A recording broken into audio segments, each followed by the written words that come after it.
নিজের ভালোবাসার মানুষটাকে হারিয়ে থাকো কোন অন্যায়ের কারণে, সেটা যদি নিজের দোষ হয়ে থাকে, তবে কোনোই যতদিন বেঁচে থাকো কোনো সময় আপনি নিজের ভালোবাসার মানুষটার কাছে একবার ক্ষমা চেয়ে নিন।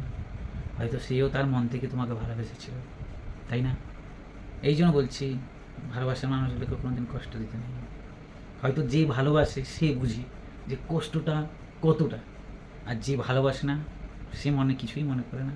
সামনে কিছু আসলে যেরকম হাত দিয়ে সরিয়ে দেই, সেরকমই মনে হয়, সেটা তবে তার মনে মনে। তবে ভালোবাসার যত পূর্ণতা পায় না, সেই পূর্ণতা পাওয়ার জন্য দুজনকে খুবই শক্ত হতে হয়, খুবই মজবুত হতে হয়, আর তাকেই বলে ভালোবাসা। ভালোবাসার পূর্ণতা পেতেও দেখেছি, ভালোবাসা আগিয়ে যেতেও দেখেছি, ভালোবাসে দুজন দুজনকে ভালোবেসে যে কতটা উন্নতি করতে পারে সেটাও দেখেছি। এটা শুধু মুখের কথা নয়, নিজের দেখার কথা। আর যারা ভালোবাসেছে, যারা ভালোবেসে হারিয়েছে, তাদের চেহারা, তাদের কথাবার্তাও দেখেছি কী টাইপের, কী জিনিস ছিল, সত্যি ভালোবাসত কি ভালোবাসত। এটাই ছিল ভালোবাসার পূর্ণতা পা প্রত্যেকের। তবে এমন না হয় তুই ভালোবাসার মানুষটাকে কোনো কারণে হারিয়ে